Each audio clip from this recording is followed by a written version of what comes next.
Tere päevast! Minu nimi on Timo Kalaus, alias Silver Ronk. Täna on 11. jaanuar. Aasta on 2024. Alustame oma näljamängude 23. saatega. Täna teeks vaja teistmoodi saate, et Tiit Madissoni raamatut Täieline vabariik ilma viigileheta ma teile ette täna ei loe. Teen seda järgmisel korral nii palju veel infoks, et seesama kurikuulus kiri või üleskutse või plaan, mille siis Tiit Madisson oma kamraadidega kirja pani pealkirjaga Eesti saatus, et otsisin siit, otsisin sealt ja tänu oma Tallinna kamraadile Gerdile, kes käis Rahvusraamatukogus ja otsis 96. aasta Luubi ajakirja üles, ühesõnaga, või käis seda siis seal pildistamas, minuni on ka seesama Eesti saatus jõudnud. Ja mis mind hämmastab selle loo puhul on see, et tegelikult päris paljud Tiidu kamraadid isegi ei ole seda dokumenti ealeski näinud.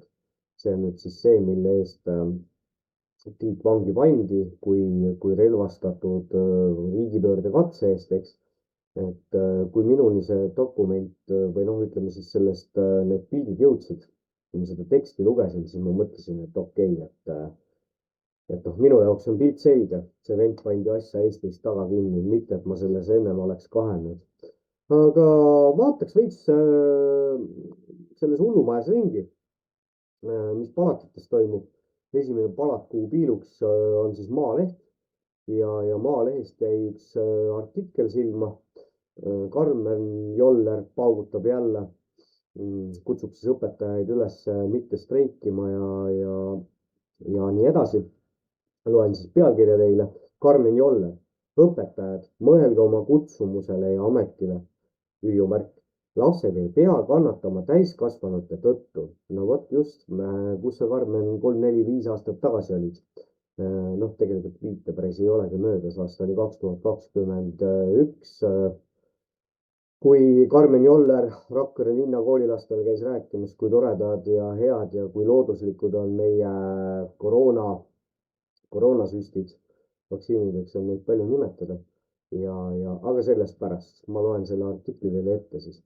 Õpetajad, mõelge oma katsumusele ja oma ametile. Te peate tagama laste heaolu. Te ei annaks endale andeks, kui streigi tõttu mõni teie õpiline kannataks. Karmen Joller teab täpselt, mida õpetajad endale andeks ei annaks. meil on lapsi, kes ei saa üksi koju jääda.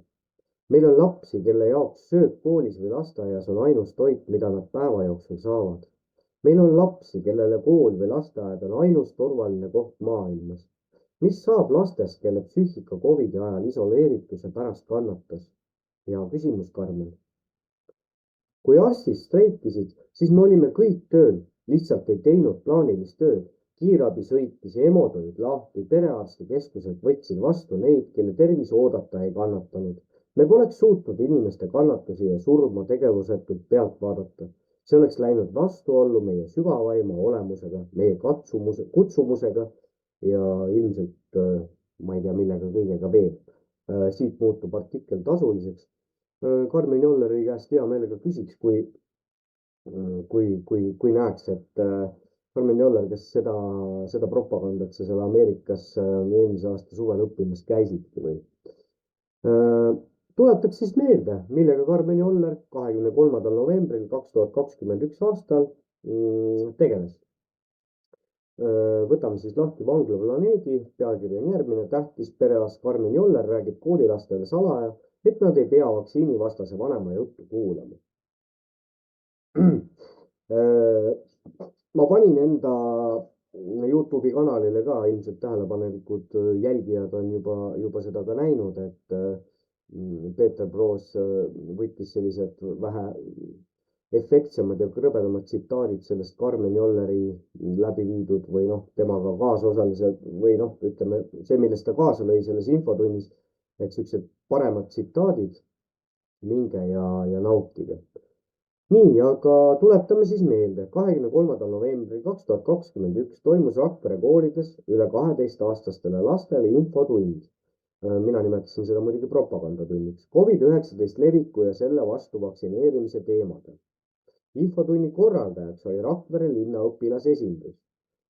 ma ei ole selles kindel. ma ei ole selle kohta saanud mitte ühtegi tõendit, kuigi ma otsisin, uurisin.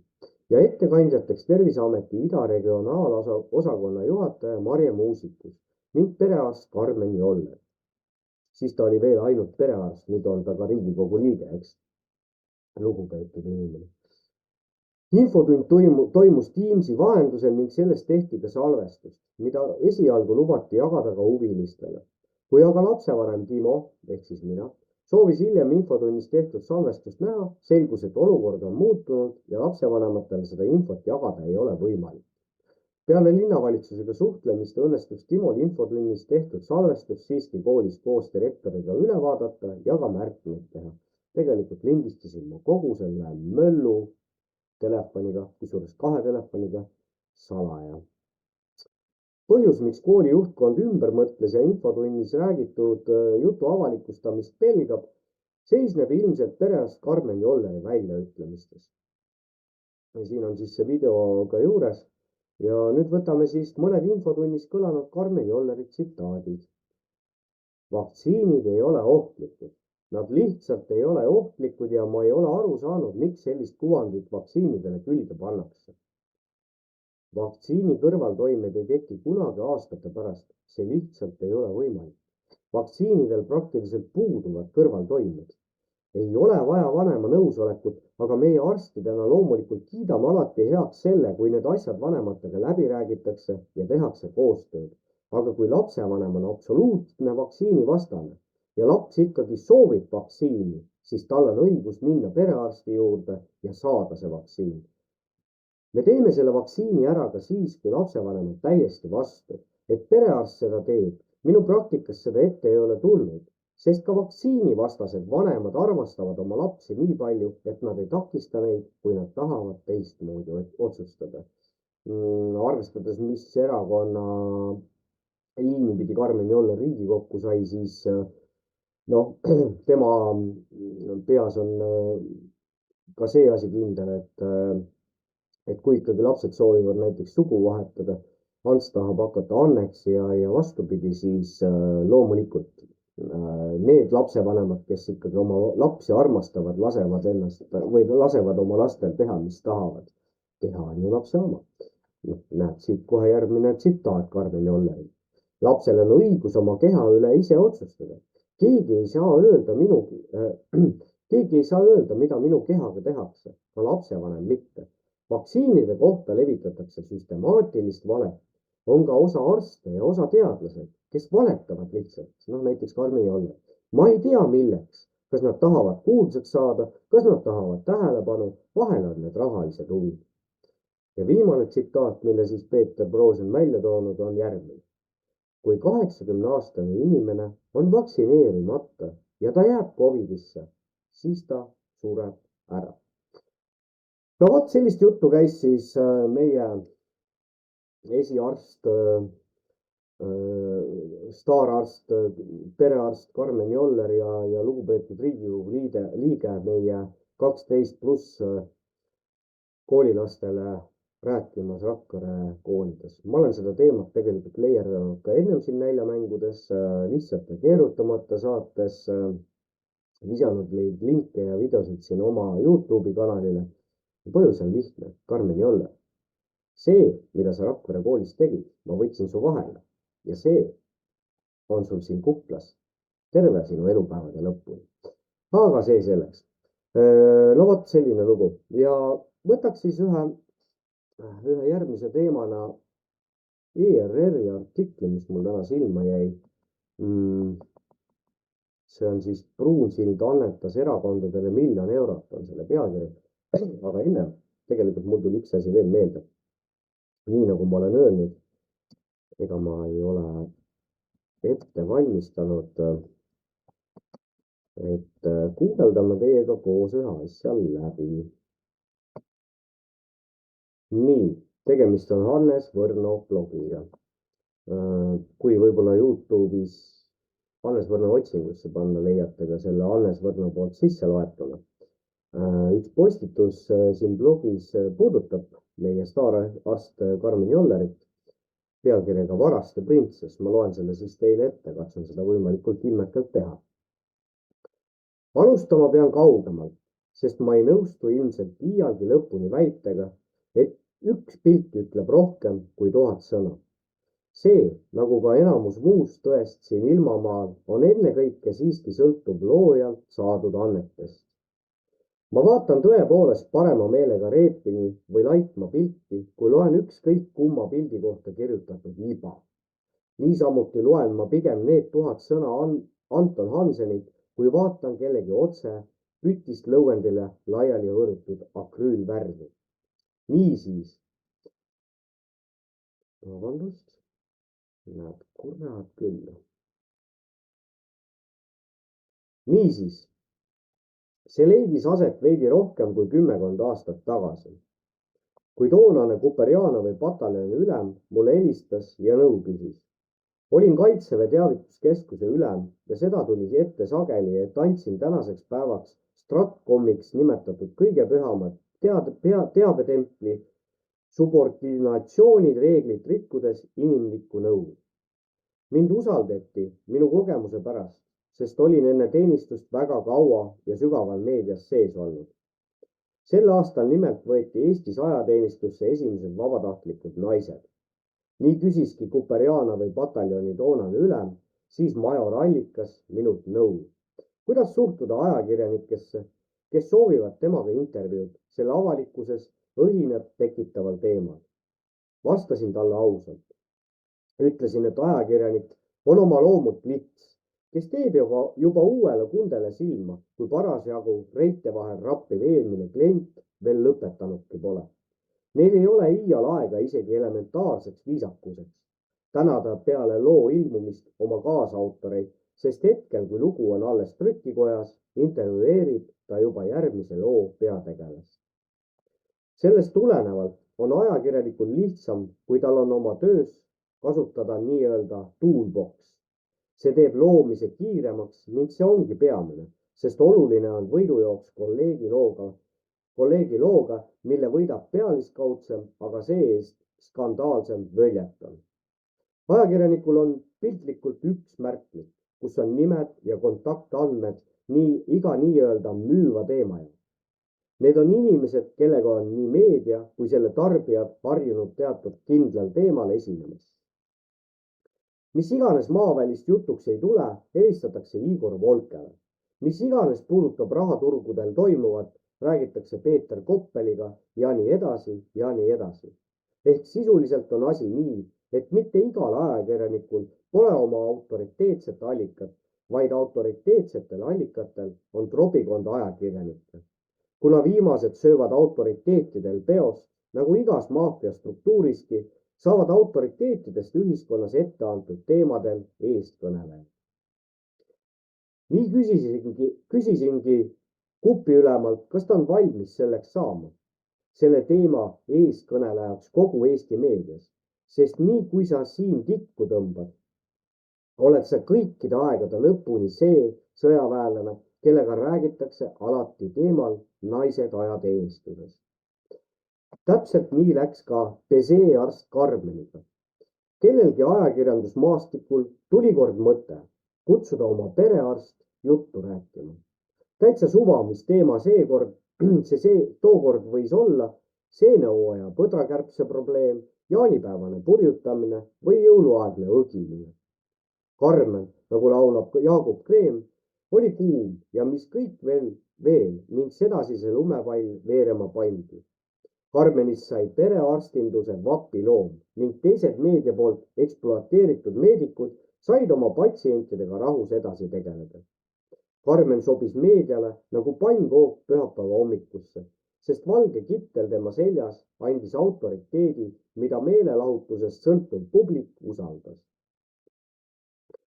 Nõnda nagu Nõukogude Eestis leidus töökollektiivide autahvlitel laia profiiliga traktoriste, masiniste, sai Karmenist laia profiiliga arst ning kuulekas käpik õukonnameedia propagandaosakonnal. Ma ei kujuta seda juttu siin mingist isiklikust vimmast. Ma ei kirjuta seda juttu siin mingist isiklikust vimmast või hoiakust Karmeni suhtes. Ta on kahtlemata tubli arst, tore abikaasa, hea ema ning mõnus sõber omadele. Aga lisaks sellele on ta paratamatult üks Goebbels-köör ehk propagandateenistuse eriüksuslane, sest nii palju kui Karmen ei ole viimase paari aasta jooksul avalikult valetanud ja vassinud mitte ükski teine inimene Eestis. Ja seesama Karmen satub mulle nagu juuksekarv panna kotas Facebookis vastu ja teatab, et ta soovib saada Riigikokku. Ma küsin endalt tänaseni, kuidas see ikkagi nii oli, et 20 aastat tagasi, kui Eesti vajas Res Publicat ja Res Publica Eestit, lajatas Eesti ühes suurematest valimisringkondadest metanooliskandaal. Tookord tõi toonane Pärnu kiirabi pealik doktor Mand uuele parteile kosmilise häältesaagi. Mõtle selle peale. Mõtle täna 20 aastat hiljem sellele, miks on nii, et kõigi oma võimule püsimist jääda sooviva partei ridades kandideerib eeloleval kevadel vähemalt 1-2 koroonaaja staararsti. Hoia silmad ja kõrvad lahti ning märka, mis lähikuudel toimub. Karmeni avapauk või mingisugune nendest vähemalt, mis minu silma alla sattus, oli ootuspärane. Kõik, kes kahtlevad, kõhklevad või ei soovi kuulekatega lojaalsed olla, on valetajad, vassijad ja vandenõuteoreetikud. Vanasti öeldi, et kedagi varguses kahtlustama on suuteline ainult see, kes on suuteline ise varastama. No vot, niimoodi kirjutas Hannes Võrno 2022. aasta augustis. Hea lugu ja saab ainult nõustuda Hannesega, et staar temast tehti. Ise ta tegelikult väga palju vaeva nägema ei pidanudki. Natukene nokka lahti sel teemal, teisel teemal ja kolmandal teemal. Nüüd õpetab ta juba meie õpetajaid. Vot siuke lugu. Ma tahtsin vahemärkusena veel öelda ka seda, et ma mingi aeg lõpetasin ära linkide panemise oma saate tutvustusse ja ka kommentaaridesse, sellepärast need lihtsalt kustuvad ära. Ma ei tea, AI tegutseb ilmselt ja need kustuvad ära, mul ei ole mõtet lihtsalt seda vaeva näha. Et te peate neid teemasid, kui need teemad teid kõnetavad või huvitavad, siis ise üles otsima, et soovitan kuulata ka viimast Pildiraadio saadet. Selle ma panin ka oma YouTube'i kanalile, et seal on ka natukene nendest teemadest juttu, et kuidas tehisintellekt siis teatud kanaleid ära peidab ja neid ütleme selliseid alternatiivseid saateid siis ära kustutab lausa. Nii, aga lähme selle Pruunsilla juurde siis. Miks ma selle artikli teile ette loen? Vastaks sellele küsimusele kohe ära. Kohe te saate teada, kui te veel ei tea, kui palju Pruunsild annetas kokku või tähendab raha Eesti Konservatiivsele Rahvaerakonnale. Ja nagu te kõik teate, siis Mait Kalamus, Ameerika EKRE osakonna juht, kogub hetkel raha, et Eesti riik e-valimiste pärast kohtusse kaevata. Kokku on vaja, nagu ma saan aru, siis esialgu, et asjad liikuma panna, 100 000 eurot. Ja kui Pruunsild annetas erakondadele kokku 1 000 000 eurot, siis Eesti Konservatiivne Erakond sai kogu sellest summast 300 000 eurot. Nüüd ma püstitan siis küsimuse.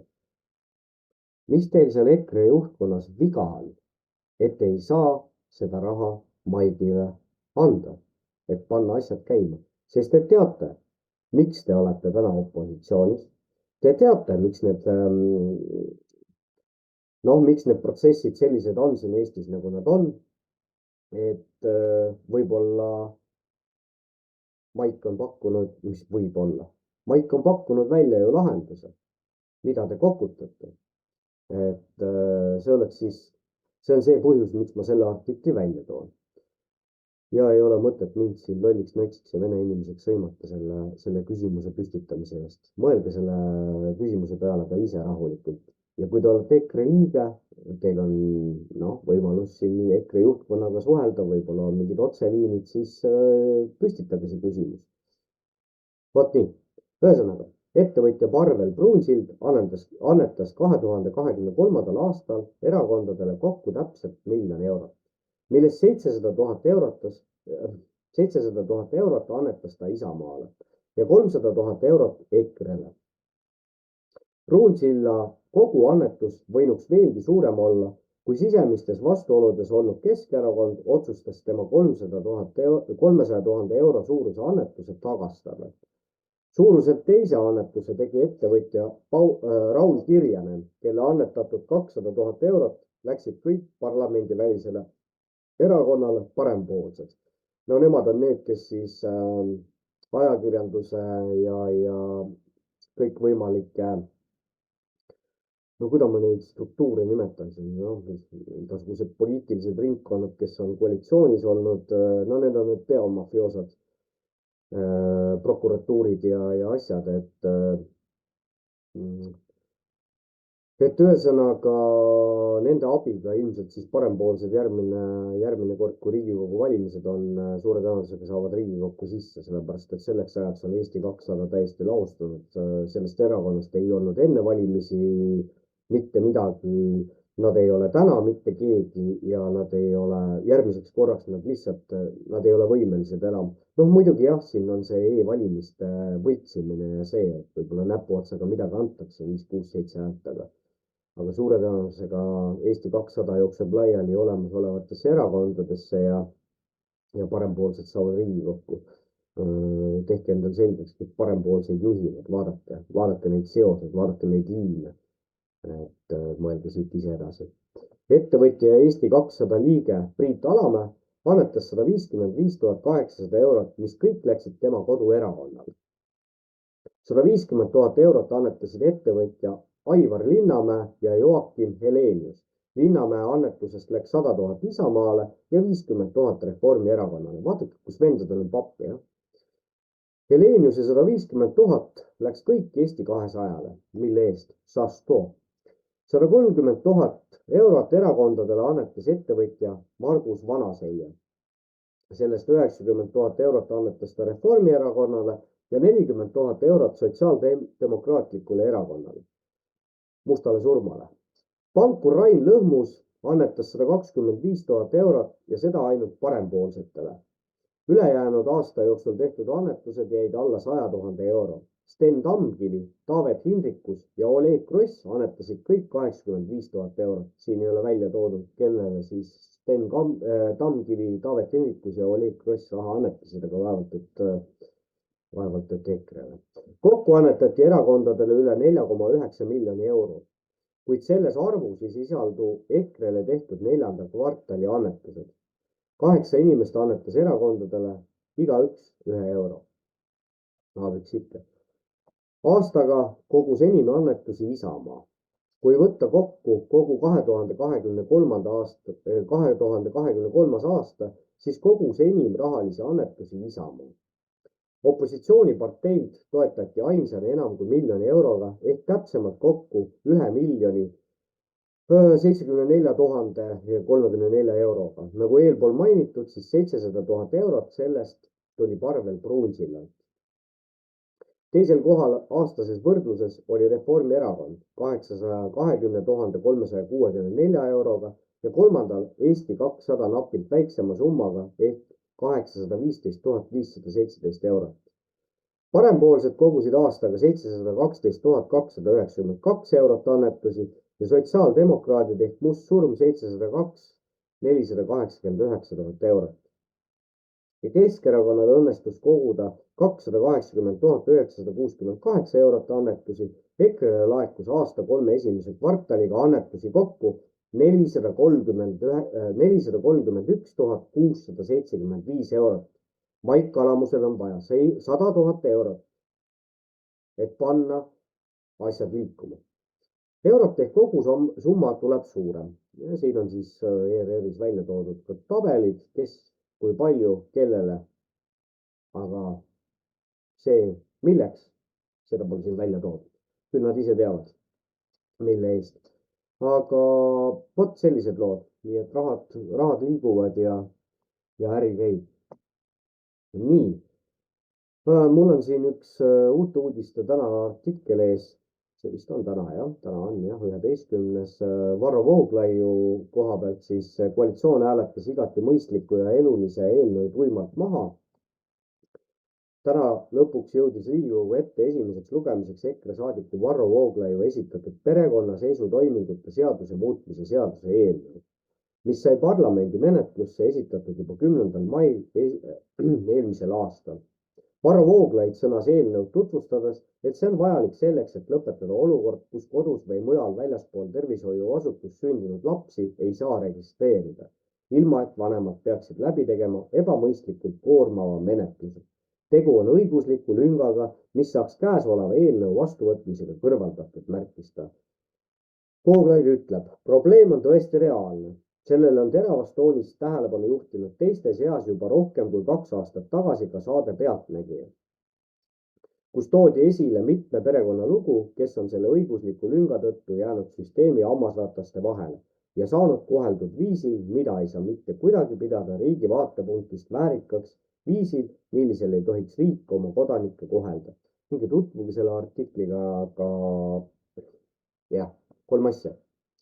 Pealtnägija on välja toodud siin, ma saan aru, miks Varro selle välja toob. Pealtnägija ei ole ammu juba mingisugune autoriteetne saade.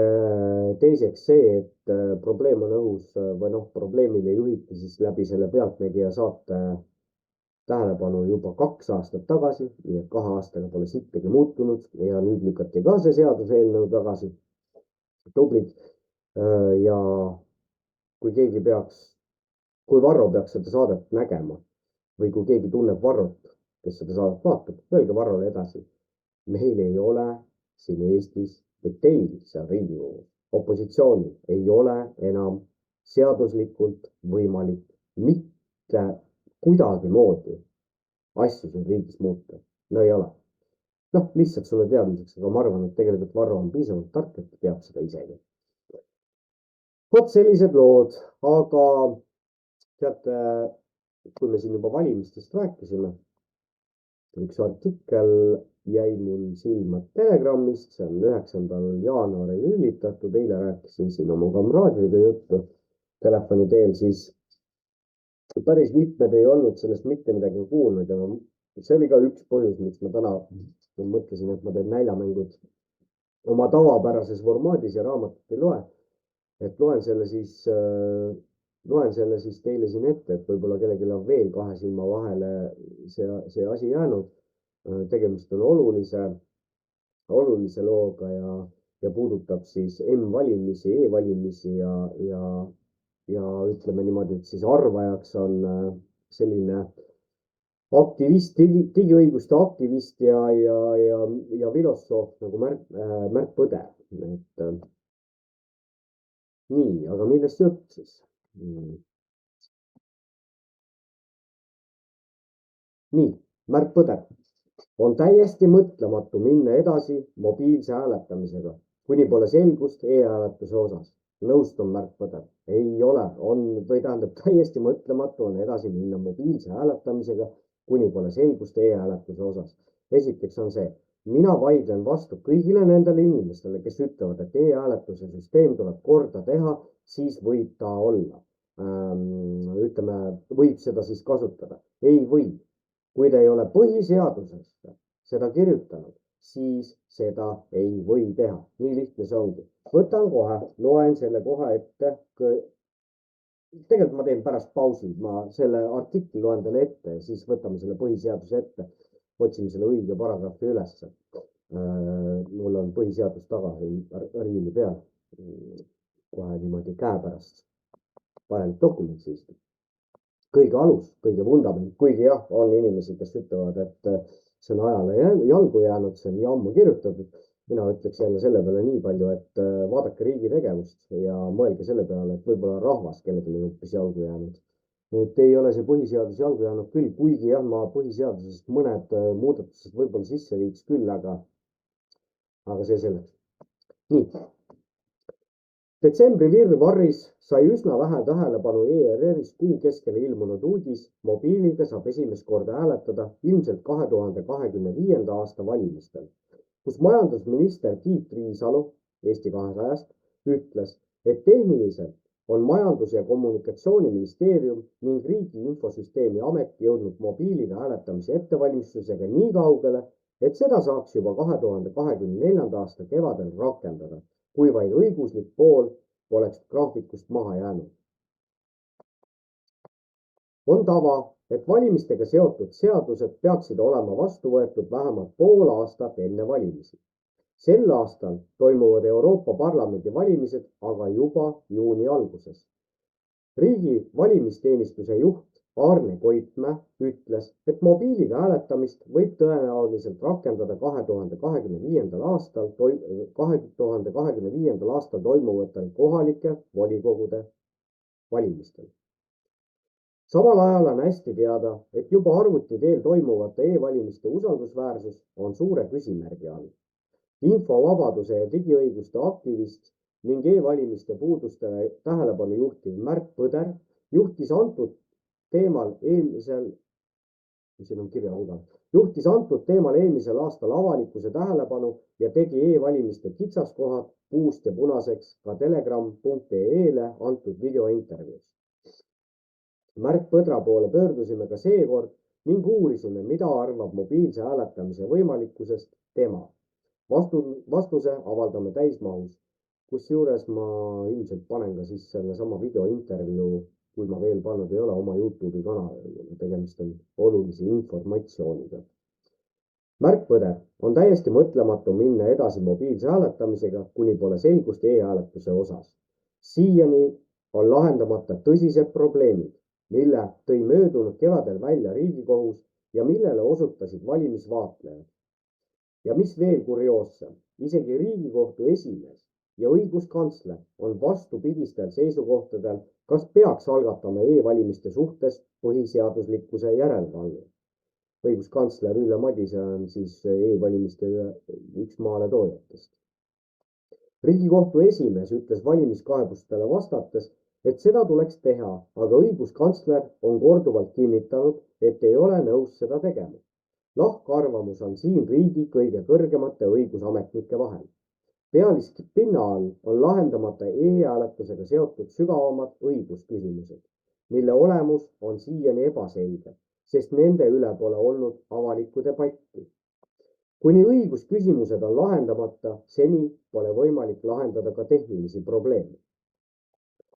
On täiesti mõtlematu minna edasi mobiilse hääletamisega, kuni pole õigusselgust tavalistel arvutitel läbiviidava e-hääletuse osas. No mobiilid on takkaotsa veel kõik see krempel on ju häkitavad siin. Soovitan kuulata, jälle minu kanalil on üleval Kagu-Raadio saade. Toomas Puura ja Kolbakov seal siis räägivad nendel teemadel. Siit kerkib kiuslik küsimus, miks seda mobiilset hääletust üldse praegu tahetakse läbi suruda. Selleks pole praktilist vajadust ja see ei lahenda tegelikke probleeme. Meil ei ole ju mingit häda sellega, et inimesed ei saaks hääletada. Valitsuserakondade poliitikud tahavad sellega teha järgmise auahne sammu, et panna lisaks veel üks trofee seinale. Vaadake, meil on nüüd mobiilne hääletamine ka. Sellega soovitakse juhtida tähelepanu kõrvale sisulistelt probleemidelt e-hääletuse põhiseaduslike nõuetega, mille 20 aasta eest e-valimistega alustades silm kinni pigistati. Sisulise arutelu vältimise tulemusel on saanud e-valimistest usu küsimus 150% nõus. Kas miski võiks seda usku toita rohkem kui järjekordne rahvuslik ristiretk uue reliikvia nimel, milleks ongi nüüd need M-valimised. See pole demokraatia edendamine, vaid palverännak või ristiretk, aga mille nimel seda siis tehakse. Kusjuures ikka, Märt Põtra saab ainult kiita selle eest, et meist teab, mis asi on põhiseadus ja mis on põhiseaduses kirjas. Minu arvates on põhjus, et nii e-hääletus kui ka plaanitav M-hääletus on kasulikud hetkel võimul olevatele erakondadele. Nemad on ajalooliselt olnud e-valimiste ja M-valimiste pooldajad ja hetkel opositsioonis olevad erakonnad nii väga neid uuendusi ei poolda. Kalkulatsioon siin taustal on, et kui saame rohkem valijaid e-hääletama ja M-hääletama, siis annavad nad suurema tõenäosusega hääle nende parteide poolt, kes seda hääletusviisi propageerivad. See on niisugune mäng, et ei öelda otse valijale, et vali mind, aga teatakse, et kui suunan ta e-hääletama või M-hääletama, siis minu valimise tõenäosus kohe kasvab märgatavalt. See on samasugune valimistulemuste enda kasuks pööramine, nagu on olnud igasugused valimisringkondade piiride nihutamised. Ja nii samamoodi üritatakse ka saada oma selja taha rohkem M-valijaid. Tegelikult on see valijaga manipuleerimine, mitte sisuline valija enda poole võitmine. Eriti problemaatiline on seejuures, et seda kampaaniat uue valimisviisi propageerimiseks pannakse toetama riiklikud asutused ja seda tehakse meie ehk maksumaksjate rahaga. M-valimiste täiendavaid ohte on välja toonud needsamad ametnikud, kes uut hääletusviisi on arendanud, aga peamine küsimus on, kui palju me võime usaldada neid suuri hiide, kelle keskkondades need mobiiltelefoni rakendused töötavad. Kuna e-hääletus pole sisuliselt vaadeldav ja valimistulemuse korrektsust ei saa kontrollida, siis M-hääletamine vähendab läbipaistvust veelgi. Kui e-hääletuse tulemusi võltsitakse, siis pole meil praegu ühtegi head võimalust sellest teada saamiseks. Tahetakse, et lihtsalt lepiksime sellega, aga see pole inimlikult võimalik. Kuni taandame e-valimise usu küsimuseks ega aruta asju sisuliselt, seni probleem ainult kasvab, kuni see lõpuks plahvatab. See on hullumeelne totalisaator, mis on ajendatud soovist, et ehk saab niiviisi veel veidi rohkem hääli, sest seni on ju saanud. Aga tegelikult me ohustame sellega demokraatiat, kui niisugustel õiguslikel savijalgadel valimisi aina laiendame ja siiani eksisteerivaid probleeme ei tahagi lahendada. No nii, kraapasin vahepeal riiuli pealt alla siis Eesti Vabariigi põhiseaduse. Loen teile ette paragrahv 60. Riigikogul on 101 liiget. Riigikogu liikmed valitakse vabadel valimistel proportsionaalsuse põhimõtte alusel. Valimised on üldised, ühetaolised ja otsesed. Hääletamine on salajane. Hääletamine on salajane. Riigikogusse võib kandideerida iga vähemalt 21-aastane hääleõiguslik Eesti kodanik. Riigikogu korralised valimised toimuvad märtsikuu esimesel pühapäeval 4. aastal, mis järgneb Riigikogu eelmiste valimiste aastale. Kordan, paragrahv 60 Eesti Vabariigi põhiseadus. Riigikogu korralised valimised toimuvad märtsikuu esimesel pühapäeval 4. aastal, mis järgneb Riigikogu eelmiste valimiste aastale. Riigikogu erakorralised valimised toimuvad põhiseaduse paragrahvides 89, 97, 105 ja 119 ette nähtud juhtudel vähemalt 20 ja hiljemalt 40 päeva pärast valimiste väljakuulutamist. Riigikogu valimise korra sätestab Riigikogu valimise seadus. No vot, selline lugu, mis te ütlete selle peale, eks? Tegelikult on nii, et see kuradi süvariik, riigimaafia või allilm, jumal teab, kes korraldab neid asju nii, nagu neile kasulik ja kogu see kuradi e-valimiste värk. Mul on endal selline sisetunne, et see, vabandust väljenduse pärast, aga kogu see pask, see kaardimaja hakkab vaikselt kokku hukkuma. Nüüd ongi vaja Mait Kalamus, ütleme, see projekt ellu viia ja aidata tal nende asjadega lõpuni minna. Et ma ei ütleks ainult, et Mait Kalamus seda teeb, meie saame seda teha, meie kõik koos, kes me ei nõustu põhiseaduse rikkumisega ja valimiste võltsimise. No ühesõnaga me ei nõustu kuriteoga, riikliku kuriteoga, eks. Et meil on vaja see asi ikkagi viia nii kaugele, et me saame siis need vajalikud kohtuinstantsid läbi käia, Euroopa Kohus ja Veneetsia komisjonid ja kõik need asjad, mis meil siin on, et asi on vaja nii kaugele viia. Nii et ühesõnaga, EKRE poisid, davai, rahakoti rauad lahti ja unustage ära kõik need kuradi Postimehe reklaamid, Delfi reklaamid ja Õhtulehe reklaamid, Kanal 2, TV3 ja ERR-id, unustage need ära, nendel ei ole vaja raha maksta. Praegu on Maigil raha vaja, et see asi lõpuni viia. Vot selline lugu on sellega siis. Vot, ja kui te soovite Märt Põdra kohta või tema arvamuste kohta nagu rohkem teada saada, siis otsige üles selline leht nagu Üks Tartu Krants.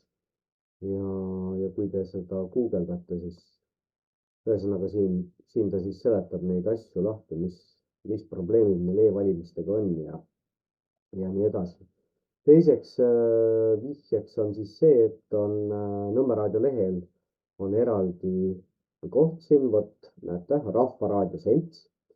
Siin on päris palju huvitavat informatsiooni, aga seda kõike tuleb nüüd endal lugeda, et seda ei ole sisse loetud. Ma siin eelmine nädal või millal ma tutvustasin teile raamatut Ahvist kodanikuks või vastupidi, siin on ka tegelikult täispikkuses PDF-failina see raamat tekstina olemas, nii et kes endale tellida ei raatsi, siis saab sealt lugeda. Aga siit Rahvaraadio Seltsist leiame ka ühe sellise, noh, kuidas öelda siis, ühe sellise kirjakese. Siin on siis nüüd e-valimiste kohta toodud ühte, teist ja kolmandat välja, et seesama Smartmatic Cybernetica Center, et tema füüsiline asukoht on Ülikooli 2. Kuigi nad nimetavad oma veebis ennast läbivalt Center of Excellence, siis registripäring näitab, et tegu on eelkõige siiski lihtsalt OÜ-ga. Siin on siis viited juures, Smartmatic, Cybernetica. Just see OÜ oli märgitud viimase Eesti e-hääletuse Europarl 2019 valija rakenduse autoriks, millele reageeris ka Postimehe ajakirjanik Aivar Pau. Jälle viide juures, saate ise tutvuda. Nagu artiklis selgub, omab Smartmaticu Hollandi alamfirma keskuses 60% osalust. Aktsiaselts Cyberneticale kuulub 40%.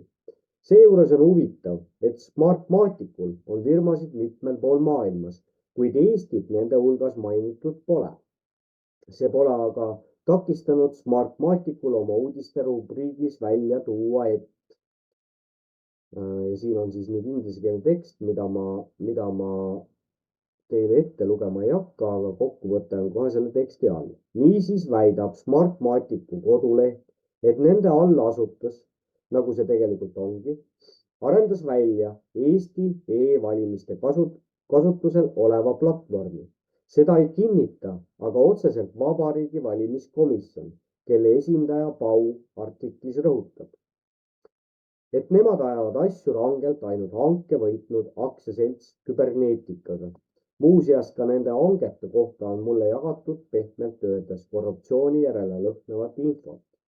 Hoopis huvitavaks läheb pilt aga siis, kui Smartmaticu kodulehel veel natukene ringi vaadata. Nimelt selgub nende veebi alamsektsioonis Facts about Smartmatic. Proovin siis kohe otse siit tõlkida, et Georg Soros ühesõnaga ei ole omanud mitte iial siis osalust selles Smartmaticus ja et ta ei ole kuidagimoodi seotud selle Smartmaticuga, eks. Ja tegelikult on see Lord endine ÜRO arenguprogrammi administraator ja Maailmapanga asepresident. Wikipedia andmetel aga hoopis tihedamini Sorosega seotud, kui Smartmatic seda paista laseb. Jutt käib siis Lord Mark Malloch Brownist, et võtame, viskame selle nimega korra siis ise Wikipediasse, vaatame, mis Tegelinskiga tegemist on.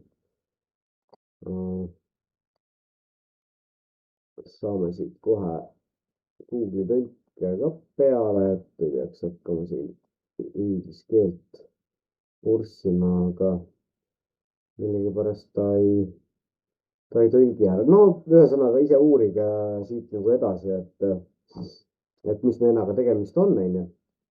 Ja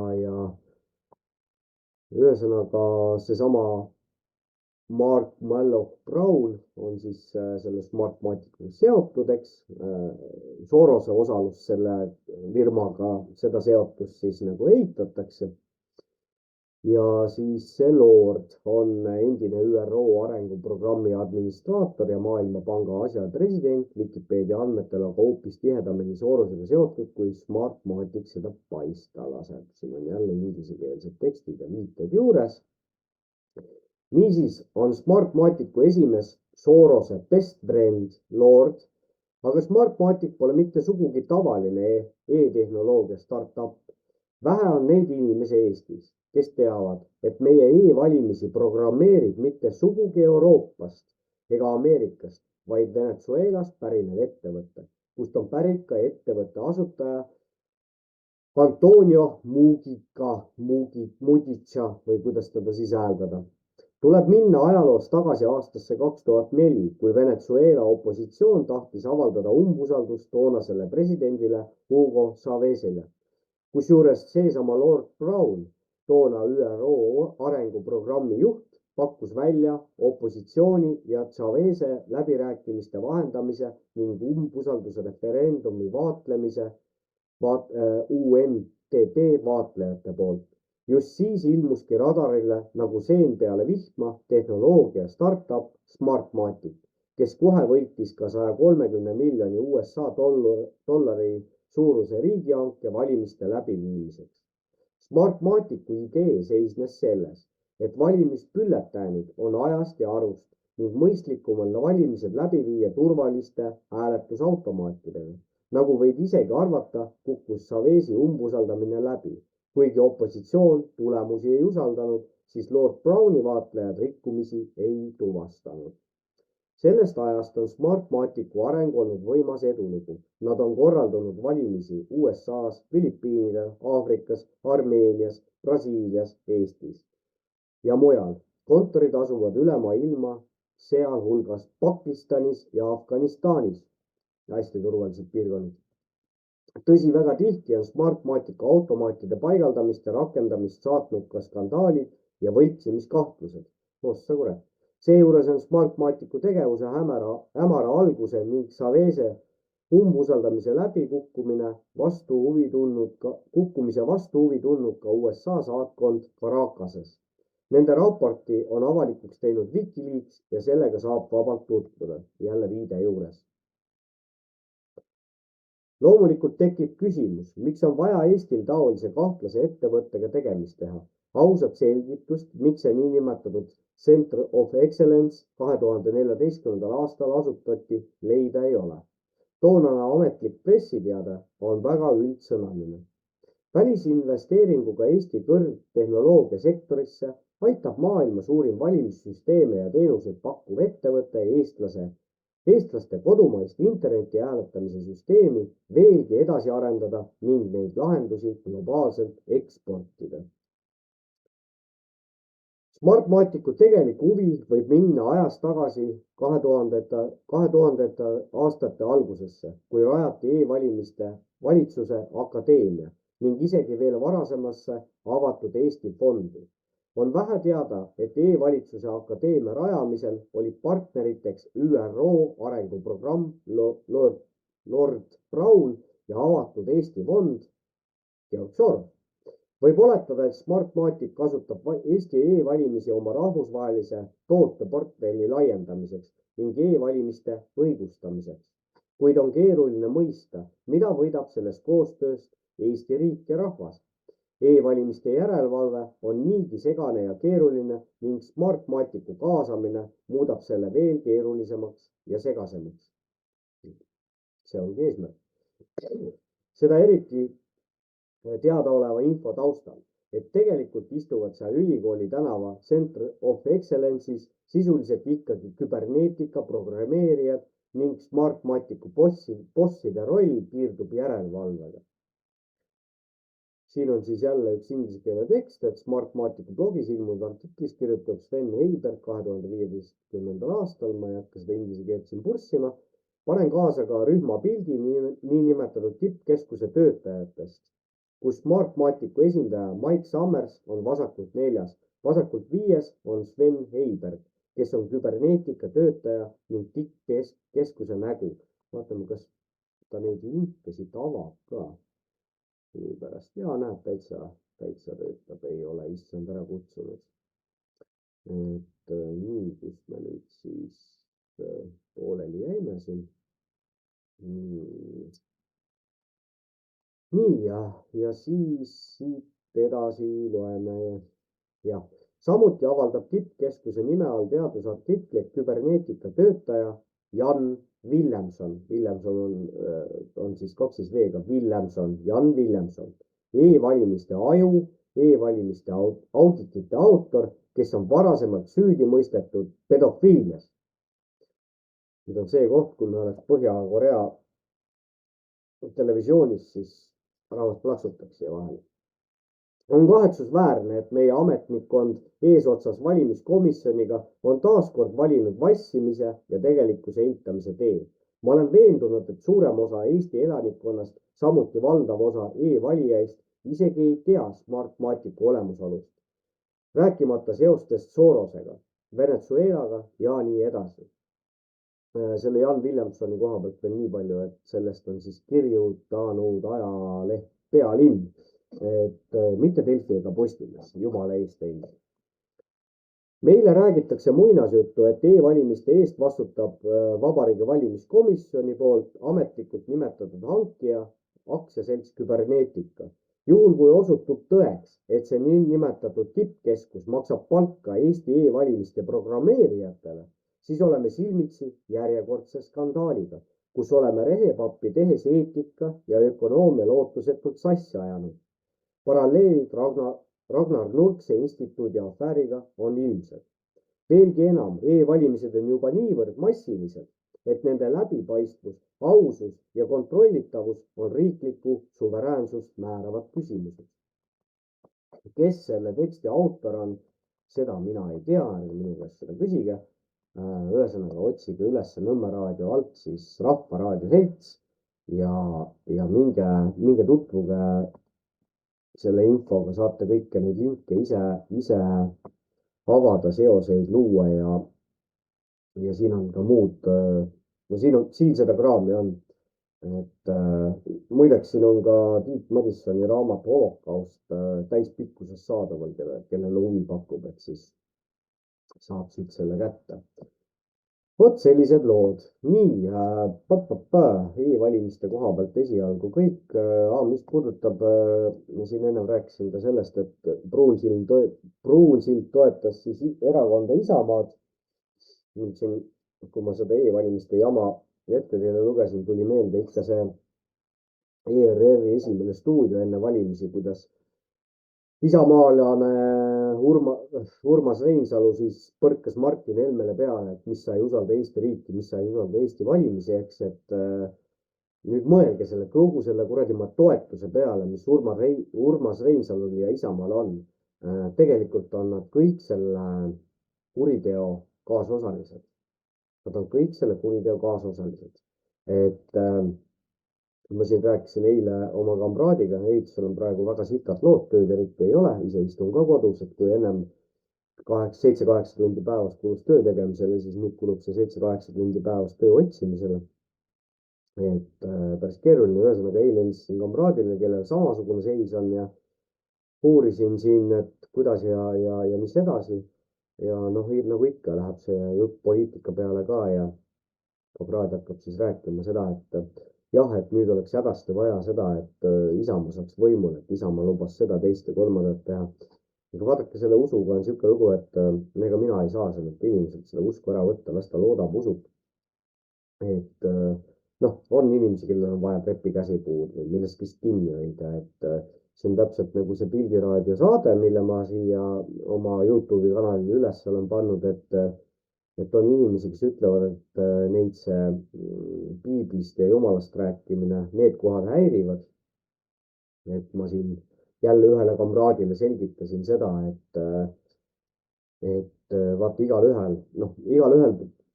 igaüks vajab seda, et millest kinni hoida ja kui see, millest kinni hoida on nende saatetegijate jaoks, noh, neil on see olemas, siis meil ei ole võib-olla õigust siis, noh, mis võib-olla, meil ei olegi õigust seda kritiseerida või hukka mõista. Aga no eestlase on üldse selle piibliga seoses nii, et kui sa ütled usk jumal või piibel, siis tõmbab krampi ära ja, aga noh, mis teha, 50 aastat Nõukogude Liitu, nii nagu maailma valitsejatel plaanis oli, kuidas korraldada esimene maailmasõda ja mis on eesmärk, kuidas korraldada teine maailmasõda, mis on eesmärk ja siis ka kolmas maailmasõda. Plaanides on ka kirjas siis juutide ja moslemi maailma võitlus ja milleni see viima peab. Aga jah, mis ma tahan öelda nüüd oma pläustiga on jah see, et need inimesed, kes nagu selle Isamaa peale loodavad täna, et üldse nende erakondade peale lootmine, et see on tegelikult kurjast, aga see 30 aastaga on see süsteem nii kavalalt loodud, et kui sa hakkad rääkima mingitest lahendustest või suurematest muutustest Eesti ühiskonnas, mida oleks vaja teha, siis ikka me jõuame tahes-tahtmata selleni, et vot, et me vajame seda erakonda, teist, kolmandat, neljandat erakonda või loome veel mõne erakonna juurde. Et see tegelikult on nii loll ja kui me räägime põhiseadusest, noh, see ajale jalgu jäänud raamat, siis noh, ma siin ühes saates olen see küsimuse püstitanud, et kordamine on tarkuse ema. Mitu korda esineb Eesti Vabariigi põhiseaduses sõna erakond? Nüüd vastake iseendale ausalt ja siis minge kontrollige järele, et nii on. Vot sellised asjad, aga võtame paar asja veel siit. Rahvusvaheliste tervise-eeskirjade plaanitavad muudatused käivitaksid ohtliku WHO juhitud ülemaailmse tervishoiubürokraatia. Telegrammi artikkel eile ilmunud. Eesti Vabariigi parlamendi liige Varro Vooglaid avaldas eelmise aasta detsembri keskel objektiiv.ee olnud saates Fookus arvamus, et opositsioonisaadikul ei ole rohkem mitte midagi võimalik teha, kui inimesel tänaval selleks, et muuta Eesti poliitikat WHO suunal. Et mida siis opositsioonisaadik peaks saama teha, saad sa mulle öelda, küsis ta.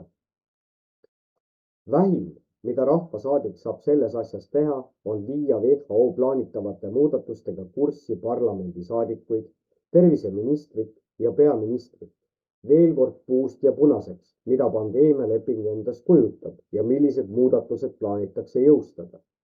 Covidi eriolukord andis Maailma Terviseorganisatsioonile WHO ja selle partneritele pehme jõud rahvatervise õiguse ja poliitika kujundamiseks kogu maailmas. Alates 2022. aastast on WHO kõvasti pingutanud, et konsolideerida ja laiendada oma võimu rahvatervise hädaolukordade väljakuulutamiseks ja haldamiseks ülemaailmsel tasandil. WHO pandeemia kokkulepe, mida plaanitakse. Selle konsolideerimise peamised vahendid on WHO pandeemialepe ja mitmed kaugele ulatuvad muudatused olemasolevates rahvusvahelistes tervise-eeskirjades. Nii rahvusvaheliste tervise-eeskirjade muudatuste kui ka uue pandeemia kokkuleppe jõustamise tähtaeg on 2024. aasta mai. Polegi enam palju minna. Pandeemialeppe kavandatud teksti ja rahvusvaheliste tervise-eeskirjade kavandatud muudatustega on plaanis luua õiguslik ja rahaline alus keeruka rahvusvaheliselt koordineeritud bioseire-režiimi tekkeks ning tugevdada märkimisväärselt Maailma Terviseorganisatsiooni autoriteeti suunata ja koordineerida rahvusvahelist reageerimist ülemaailmsetele ja piirkondlikele rahvatervise ohtudele. Siiani ei ole antud ammendavat selgitust, miks WHO otsustas pidada läbirääkimisi eraldi pandeemialepingu üle, mis kattub olulisel määral esitatud rahvusvaheliste tervise-eeskirjade muudatustega. Igal juhul sisaldab enamik kaugele ulatuvaid muudatusi ülemaailmsetes tervise-eeskirjades juba rahvusvaheliste tervise-eeskirjade muudatuse ettepanekutes, nii et sellele me siin keskendumegi. Isegi kui WHO-l ei õnnestu uut pandeemialepingut vastu võtta, oleksid rahvusvaheliste tervise-eeskirjade kavandatud muudatused iseenesest piisavad, et anda WHO-le volitused operatsiooni suunamiseks tingimustes, mida WHO peab rahvusvahelise tähtsusega rahvatervise hädaolukorraks. Käsin poon ja lasen.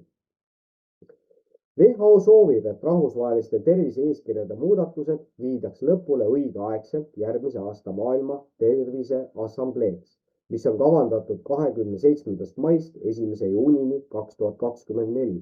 Samal ajal, kui te mind kuulate, kes ei ole veel asjadest aru saanud, ma arvan, et need, kes minu saadet kuulavad, need saavad asjadest niikuinii aru, aga need, kes ei ole aru saanud, et mõelge nüüd selle peale, mida tegid sellised esikoroona-terroristid nagu Irja Lutsar, Arkadi Popov, Karmen Joller, Tanel Kiik ja need teised, et millega nad hakkama said siin koroona ajal. Ja nüüd korrutage see 10-ga, see läheb palju räigemaks järgmise pandeemiaga ja järgmine pandeemia tuleb, see on planeeritud, seda on suured maailma nii-öelda eliit, jutumärkides eliit on välja öelnud, et see tuleb ja see saab olema hirmsam kui see, mis oli.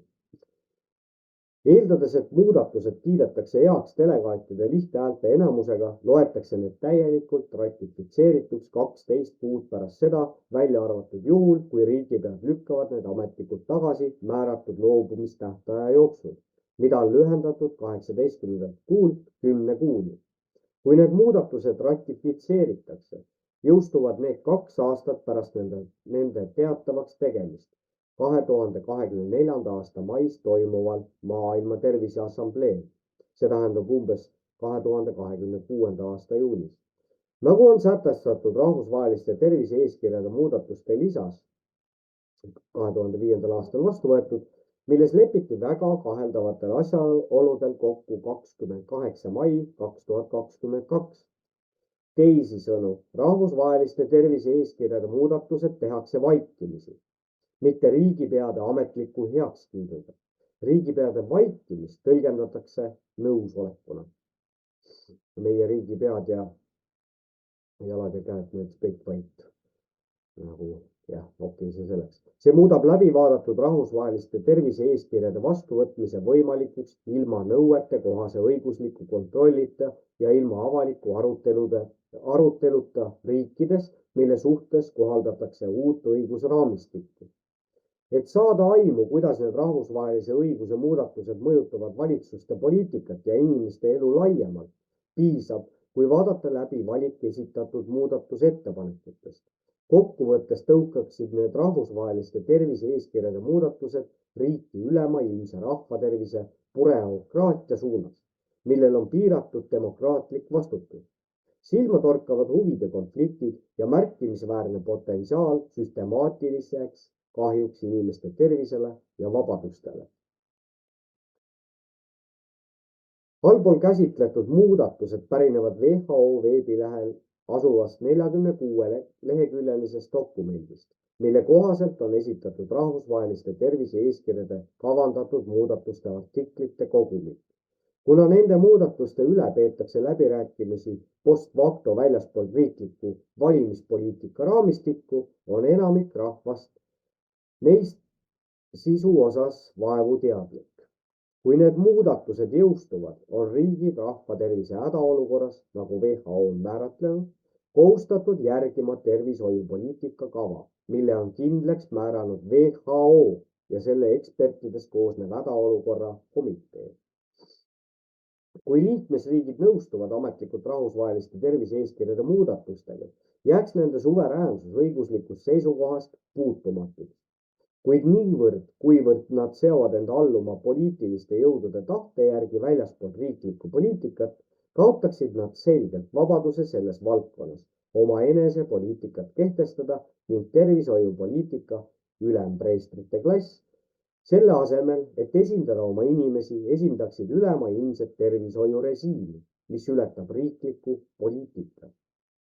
Ülemaailmselt koordineeritud rahvatervise režiimi kohaselt, mille aktiveeris WHO välja kuulutatud rahvusvaheline rahvatervise hädaolukord, oleksid kodanikud haavatavad Genfis või New Yorgis asuvate WHO nimetatud ekspertide jutumärkides tehtud vigade või tahtliku kahju suhtes, mis võivad korduda ülemaailmses tervishoiusüsteemis, kus riikide valitsused avaldavad vähe vastupanu. Avalikkusel on õigus teada 8 ohtlikku muudatust. Võtame need siis jälle ükshaaval läbi sitteks,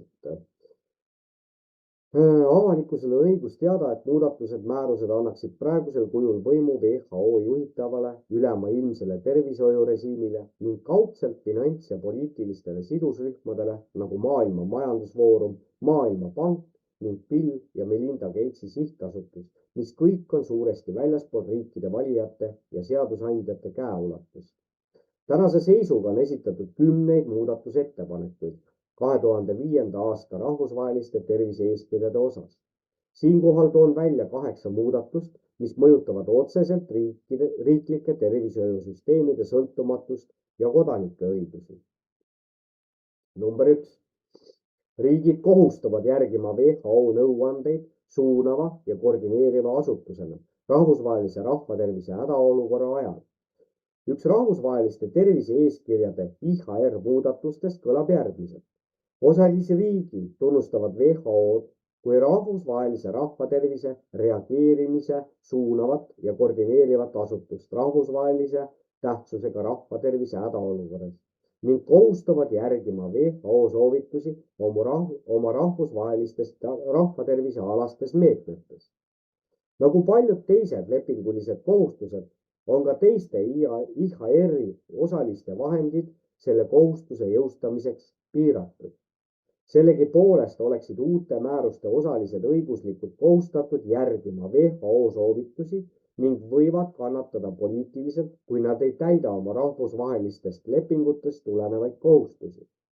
See võib mõnele tunduda hambutu, kuid just selline pehme jõud on see, mis ajendab palju rahvusvahelist õigust järgima. Number 2. Mitte siduva keele eemaldamine. Artikli 1 eelmises versioonis määratleti WHO soovitused kui mitte siduvad nõuanded. Uues versioonis on need määratletud lihtsalt kui nõuanded. Selle muudatuse ainus mõistlik tõlgendus on see, et autor soovis kõrvaldada mulje, et riikidel on vabadus WHO soovitusi eirata. Kuivõrd allakirjutanud kohustuvad järgima WHO soovitusi oma rahvusvahelistes rahvatervisealastes vastustes, näib tõepoolest, et sellised nõuanded muutuvad uute määruste kohaselt õiguslikult siduvaks, muutes riikide jaoks WHO soovitustest kõrvale kaldumise õiguslikult keeruliseks. Punkt 3. Viite, väärikuse, inimõigused ja põhivabadused väljajätmine. Selle vabaduste koha pealt meil oli eile ühe kamraadiga vestlus. Kurat, mul on iga päev mõne kamraadiga vestlusega. Aga see selleks. Ühesõnaga, vabaduste koha pealt nii palju, et eile arutasime jah, et mis see vabadus siis on ja päris paljude jaoks ma julgen väita, Siim Kallas ütles 70% rahvast on niikuinii täielikult lollid ja idioodid või oli üks kahest, aga ega üks ei välista teist. Et mis see vabadus siis on sellise keskmise inimese jaoks nii-öelda. See vabadus on see, et aga ma saan ju tööl käia ja mul on kodu veel. See on tema vabadus. Tema saab tööl käia ja tal on kodu veel ja nädalavahetusel saab kõrtsis ennast lolliks juua ja et ühesõnaga need on meie vabadused ja rõõmud, et vaatame. Rahvusvaheliste tervise-eeskirjade ettepanekute üks aspekte on olulise klausli eemaldamine, mis nõuab, et määruste rakendamisel austataks täielikult isikute väärikust, inimõigusi ja põhivabadusi.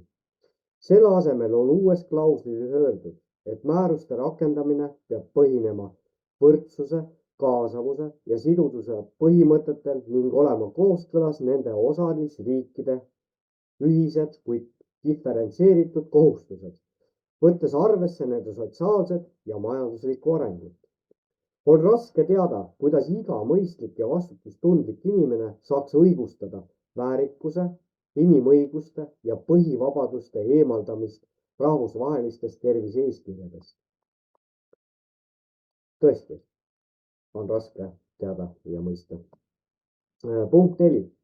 Rahvusvaheliste tervise-eeskirjade kohaldamisala laiendamine. Artikli 2 läbivaadatud versioonis hõlmab rahvusvaheliste tervise-eeskirjade kohaldumisala mitte ainult rahva tervise riske, vaid kõiki riske, mis võivad mõjutada rahva tervist. Selle muudatuse kohaselt ei tegeleks rahvusvahelised tervise-eeskirjad ja nende peamine koordineeriv organ, kriminaalne organ, WHO mitte ainult rahva tervise riskidega, vaid kõigi mõeldavate ühiskondlike riskidega, mis võivad rahva tervist mõjutada. Farmaatsiatoodete kättesaadavus, madal SKP, WHO sekkumise ja suuniste aluseid võiks lõputult laiendada. Punkt 5. Ülemaailmse tervisealase bürokraatia konsolideerimine.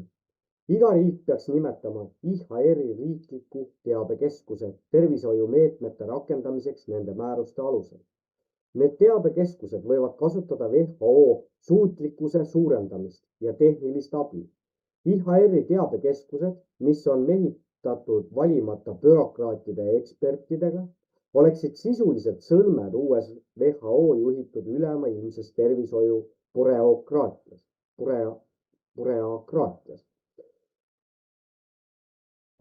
Selle uue ülemaailmse tervisealase bürokraatia muud olulised aspektid oleksid WHO roll ülemaailmsete tervishoiutoodete, sealhulgas vaktsiinide, jaotuskavade väljatöötamisel. WHO roll laiendatud haiguste seire ja uurimisüksuste teabekeskusena kogu maailmas ning WHO roll juhtiva osalejana rahvusvahelises osalejate võrgustikus, mis on pühendunud võitlusele jutumärkides vale ja ebausaldusväärse teabe vastu rahvatervise sündmuste ja epideemia vastaste meetmete kohta. Ühesõnaga suud kinni, raisad. Punkt 6. WHO erakorraliste volituste laiendamine. Muudetud määruste kohaselt võib Maailma Terviseorganisatsiooni peadirektor, tuginedes hädaolukorra komitee arvamusele nõuandele, määrata sündmuse, millel on potentsiaal areneda rahvusvahelise tähtsusega rahvatervise hädaolukorraks.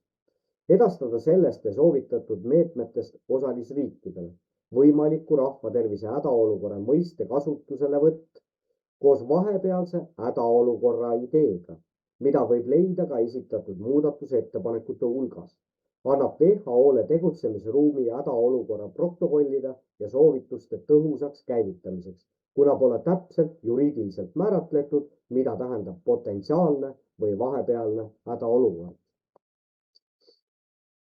Punkt 7. rahvusvahelise bioseirerežiimi kinnistamine ja seadustamine. Ma vahemärkisena ütlen seda, et ega see lugemine mul on nagu on, et kui ilmekalt ma siin ette loen, otsige Telegrammis see artikkel ülesse, süvenege sellesse teksti ka ise.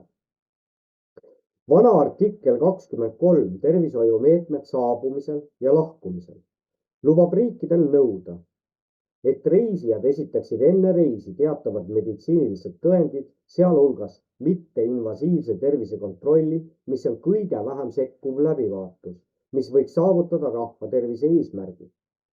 Artikli 23 uues versioonis võidakse reisijatelt nõuda dokumente, mis sisaldavad teavet nakkuse tekitaja laboratoorse testi ja või haiguse vastu vaktsineerimist käsitleva teabe kohta. Need dokumendid võivad sisaldada WHO poolt valideeritud digitaalseid tervisetõendeid. Sisuliselt saab WHO kehtestada vaktsiinipassi režiimi, mis kehtestas aastatel 2021 kuni 2023 üle jõu käivad testimiskulud ning mille tulemusel mõõdeti miljonid inimesed katsejänesteks mitte tervislikel kaalutlustel. Nende testide puhul on pull see, et lugu selles, et praegu on siin see viiruste hooaeg, seagripid ja muud gripid kuradi lendavad ringi nagu sääsed. Ja ikka ma kuulen, et inimesed teevad teste, nagu reaalselt päriselt teevadki teste, lähevad, ostavad omale COVID vaktsiin või selle COVID testi ja teevad seda, et kindlaks teha, kas neil on COVID või ei ole. Siin täna kuulsin, et üks noormees ostis endale jäi haigeks, ostis sellise testi, kus siis, nagu ma aru saan, siis selle testi või tähendab, see test annab siis nagu selle testi tulemus on see, et seal on siis nimekirjas kolm gripitüüpi vist, et kui see on positiivne, siis sul on üks nendest kolmest või midagi umbes sellist, aga kuulasin kamraadi ära ja ausalt öeldes ärge oska, mida te teete selle teadmisega. Kurat võtaks, kui sul on nohu, siis tegutse, kui sul on köha, siis tegutse, kui sul on palavik, siis tegutse vastavalt. Eks see test kui selline, see ei anna ju sulle mitte midagi.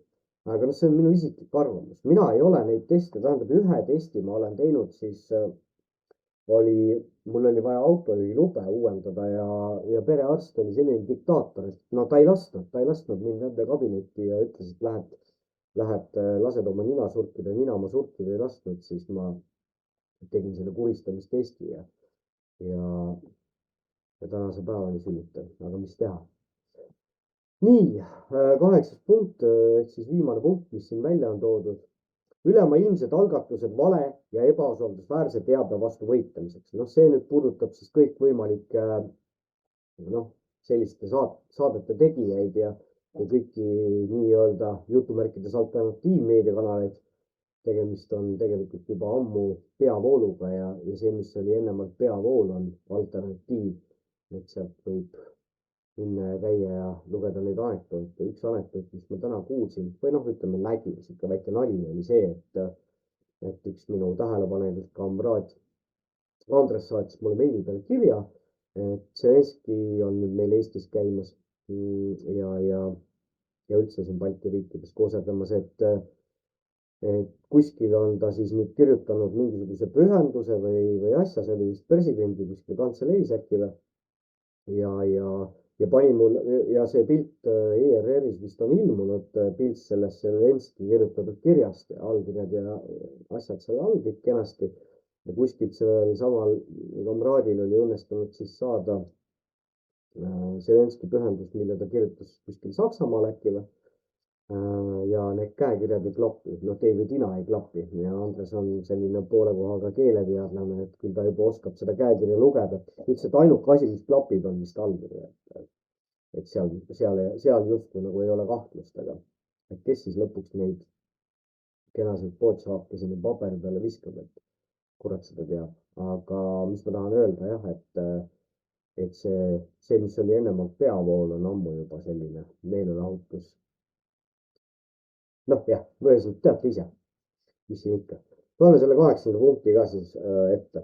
Nii WHO kui rahvusvaheliste tervise-eeskirjadega seotud riigid peavad rahvusvaheliste tervise-eeskirjade läbi vaadatud eelnõu kohaselt tegema koostööd, et võidelda vale ja ebausaldusväärse teabe levitamise vastu rahvatervisega seotud sündmuste, ennetavate ja epideemia vastaste meetmete ja tegevuste kohta meedias, sotsiaalvõrgustikes ja muudes sellise teabe levitamise viisides. Täisdiktatuur. Seega valeinformatsiooni ja desinformatsiooni muudatused aitavad tõhusalt tagada propaganda ja tsensuuri režiimi. Kui WHO-s oleks meie mees, siis ilmselt kõik need ERR-id, Delfid ja Postimehed, need putkad läheks homme kinni. Nad tegelikult võib-olla ei läheks ka, me ei ole nii näotud, kui nemad on. Ei ole muud usutavat viisi, kuidas tõlgendada vale ja ebausaldusväärse teabe levitamise vastu võitlemist. Ja just nii on desinformatsiooni vastaseid meetmeid tõlgendatud alates 2020. aasta algusest, kui käivitati täiemahuline geopoliitilisi eesmärke silmas pidav operatsioon. Nende ja teiste rahvusvaheliste tervise-eeskirjade kavandatud muudatuste ühine mõju oleks WHO ja selle peadirektori meelitamine WHO patroonide erihuvidele tugineva keeruka ülemaailmse tervishoiualase bürokraatia etteotsa. Bürokraatia, mida juhitaks koostöös riigiteenistujatega ja WHO välja antud nõuandeid ja soovitusi rakendavate asutustega, mida osalisriigid on õiguslikult kohustatud järgima. Kuigi on tõsi, et rahvusvahelisi lepinguid ei saa sunniviisiliselt jõustada, ei tähenda see, et rahvusvaheline õigus oleks ebaoluline. Äsja muudetud määruste kohaselt toetaksid ülimalt tsentraliseeritud rahvatervise bürokraatiat, rikkalikud rahastamismehhanismid ja seda kaitstaks rahvusvahelise õigusega. Rahvusvaheline õigus on tuumapomm, eks. Selline bürokraatia kinnistuks paratamatult ja põimuks riikide bürokraatiaga ning muutuks pandeemiate kavandamise ja sellele reageerimise poliitika kujundamise struktuuri orgaaniliseks osaks.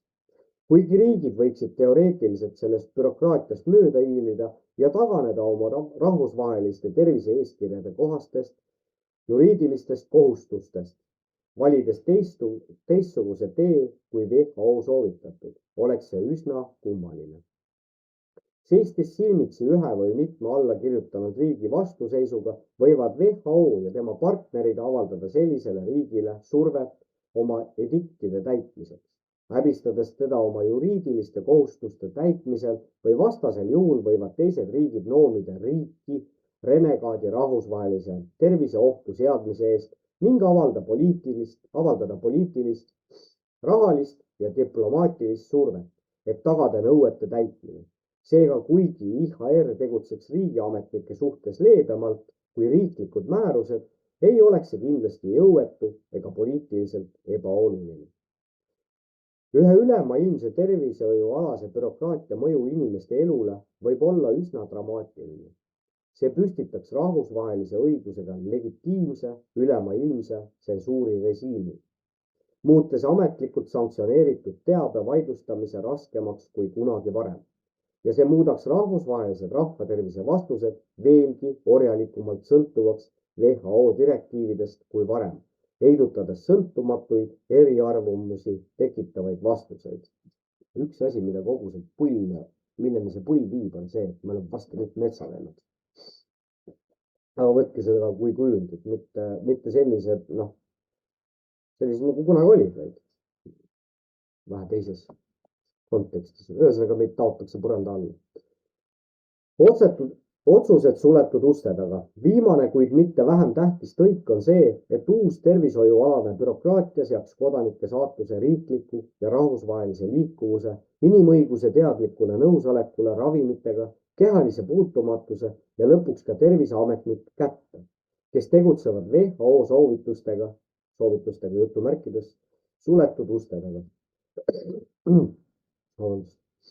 Lisaks asjaolule, et poliitika mitmekesistamine ja eksperimenteerimine on tugeva tervishoiusüsteemi jaoks hädavajalik ning seda lõhub äärmiselt tsentraliseeritud reageerimine tervisealastele hädaolukordadele, on WHO organisatsioonina täis sisemisi huvide konflikte ja tehakse katastroofilisi otsuseid, jättes need ainulaadselt kvalifitseerimata, et tuvastada ülemaailmne tervisealane hädaolukord või koordineerida sellele reageerimist. Kõigepealt juba WHO sissetulekuvoog sõltub sellistest isikutest, kellel on farmaatsiatööstuses märkimisväärne rahaline osalus. Kuidas me saame eeldada, et WHO annab erapooletuid soovitusi näiteks vaktsiinide ohutuse ja tõhususe kohta, kui tema enda rahastajad on rahaliselt investeerinud konkreetsete farmaatsiatoodete, sealhulgas vaktsiinide edusse? Ma vaktsiinide koha pealt väike vahemärkus jälle isiklikust plaanis, et mina ei mäleta, millal mina mingi vaktsiini sain. Te saate mulle siia kommentaaridest panna, et ma olin aastal 99–2000 olin Eesti Kaitseväes teenisin aega, et vot ma ei mäleta, kas mingi puugivaktsiin või asi äkki tehti. Ma ei ole kindel selles. Aga kui siis ei tehtud, siis ilmselt mingi kooli ajal võib-olla mingi vaktsiin, aga rohkem ma ei ole vajalikuks pidanud, nii et circa 23 aastat võib julgelt öelda, et ma ei ole lasknud endale mingisuguseid asjatuid süste õlga teha. Seljavalu pärast viimati vist lasin endale teha 5 päeval ühe süsti, mis oli B-vitamiini üledoos ja kusjuures päris hästi aitab. Aitäh sulle, minu vana perearst, kelle nime ma siin ei hakka nimetama, kes oli alternatiivmeditsiini usku. Aga see oleks nii. Teiseks, lubada WHO-l välja kuulutada rahvusvaheline rahvatervise hädaolukord tähendab luua ilmne väärastunud stiimul, arvestades, et suur osa WHO juhitud ülemaailmse tervisealase bürokraatia raison d'etre'st on rahvatervise hädaolukordade ennetamine. Kallikesed, kui on võimalik, kõik sellised kuradi prantsuse või ladinakeelsed väljendid, pange need eesti keelde. Kõik ei ole nii targad kui teie. Nii, rahvatervise hädaolukordade ennetamine, jälgimine ja neile reageerimine ning WHO erakorraliste volituste aktiveerimine sõltub tegeliku või võimaliku rahvusvahelise tähtsusega rahvatervise hädaolukorra olemasolu. WHO peadirektoril on ilmne ametialane ja institutsiooniline huvi kuulutada välja võimalikud või tegelikult rahvatervise hädaolukord. Kolmandaks, WHO ei raisanud aega Hiina jõhkrate ja kahjulike sulgemiste kriitikale, toetab jätkuvalt tsensuuri, soovitas korduvalt kogukonna maskeerimist, kui puuduvad kõvad tõendid tõhususe ja ohutuse kohta. Ei hoiatanud avalikkust õigeaegselt mRNA-süstide tõsiste riskide eest ning on sõlminud partnerluse Euroopa Liiduga, et laiendada diskrimineerivat ja sunniviisilist COVID-i vaktsiinitõendite süsteemi kogu maailmas. Mis sa oskad selle kõige peale öelda, eks? Aga jätamegi selle siia paika, ise minge tutvuge selle artikliga. Viimaseks asjaks võtaks siis ette Vanglaplaneedi. Vanglaplaneedi viimane see panoptikum osa oli väga kõva, et tublid noored neiud olid seal külas ja ajavad õiget asja, 5+, raske, aga samas vaimus edasi. Ja kuidagi Peeter ka, et tubli töö. See saade on tal täis professionaalne, sellist, no ütleme, samaväärselt Eestis midagi sellist ei tee mitte keegi. Ja nüüd mõtleme selle peale, et kui mehed metsas ühendaksid jõud, millest me kõik võimelised oleksime. Aga see selleks. Nii, Vanglaplaneet. Bioloog hoiatab, et WHO kavatseb järgmise pandeemia ajal võtta kontrolli riikide üle ja kinnitab, et COVID-i vaktsiinid on tapnud 17 miljonit inimest. Bioloog Brett Weinstein hoiatas, et Maailma Terviseorganisatsioon WHO valmistab ette muret tekitavaid uusi tervishoiualaseid hädaolukorra meetmeid, mis on ohuks riiklikule suveräänsusele ja sõnavabadusele. Reedel Tucker Carlsoni saatest The Tucker Carlson Encounter osalenud Weinstein selgitas, kuidas WHO-d üllatas väikerühm teisiti mõtlejaid, kes suutsid COVID-19 pandeemiaga ja vaktsiinidega seotud narratiivi kummutada ning rahvusvaheline organisatsioon valmistab sellele vastukaaluks ette pandeemiaks valmisoleku kava muudatusi, et vältida sarnast tagasilööki uue pandeemia ajal. Kõige üllatavam on see, kui palju suutis väike teisiti mõtlejate grupp olukorda mõjutada ja tõsta inimeste teadlikkust vaktsiinide tohutust, kahjulikkusest ja ebaefektiivsusest, märkis Weinstein. Ma ei nimetaks neid inimesi isegi teisiti mõtlejateks, pigem mõtlejateks. Ja ma arvan, et see tõesti üllatas ravimitööstust ja selle partnereid sotsiaalmeedias ja valitsustes ning valitsuste juhitud organisatsioone. Usun, et nad arvasid, et neile kuulub piisavalt palju meediat ja et nad saavad meile mis tahes loo maha müüa. Ja ma arvan, nii üllatav, kui see ka pole, siis nad tõesti ei mõistnud, et podcastid võiksid olla nii oluliseks vastukaaluks. Ütles ta, lisades, et WHO otsib nüüd revanši inimkonnaga. Ma arvan, et Maailma Terviseorganisatsioon vaatab nüüd üle struktuure, mis võimaldasid teisiti mõtlejatel nende narratiivi ümber lükata. Ja ma arvan, et nad otsivad revanši võimalust. Nad tahavad luua meetmed, mis võimaldaksid neil podcasterid vaigistada, kehtestada rahvusvaheliselt erinevaid reegleid, et ei tekiks kontrolligruppi, mis võimaldaks meil ohtudest selgelt aru saada, lisas ta. Weinstein selgitas ka, kuidas valitsuste COVID-i rahvatervise erakorralised meetmed olid ravimitööstuse jaoks ainus võimalus suruda peale oma ohtliku mRNA tehnoloogiaga süste, mida avalikkusele vaktsiinidena müüdi. Kuna nad nimetasid seda vaktsiiniks, siis olid inimesed palju kergemini valmis seda aktsepteerima, ütles ta. Ma nimetan seda farmaatsia mänguks. Tihti arvatakse, et ravimitööstuse eesmärk on leida ravimeid, mis muudavad meid tervemaks. See ei ole nii. Tegelikult on farmaatsiatööstus terve siis, kui inimesed on haiged. Põhimõtteliselt kõik päevad aastas on farmaatsiaettevõtted hõivatud oma toodete esitlemisega, kasulikumana, kui nad tegelikult on, ohutumana, kui nad tegelikult on, veenmaks meditsiiniasutusi, ajakirju, ühinguid, haiglaid ja valitsus suunama inimesi kasutama ravimeid, mida nad muidu ei võtaks, jätkas ta. Nii et see on lihtsalt väljapressimine. Weinstein mainis ka eelmisel aastal avaldatud teaduslikku aruannet, mille kohaselt on kogu maailmas COVID-i mRNA süstimise tagajärjel surnud umbes 17 miljonit inimest.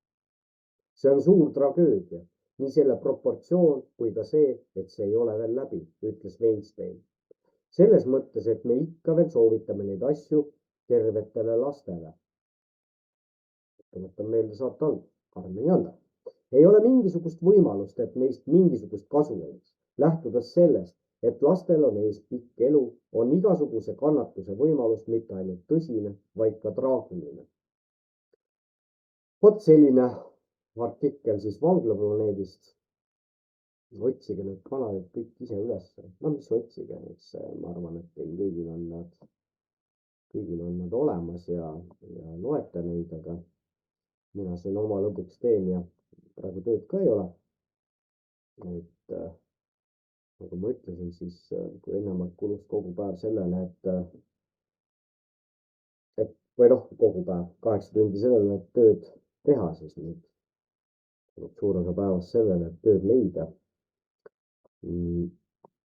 Sellega seoses mul on,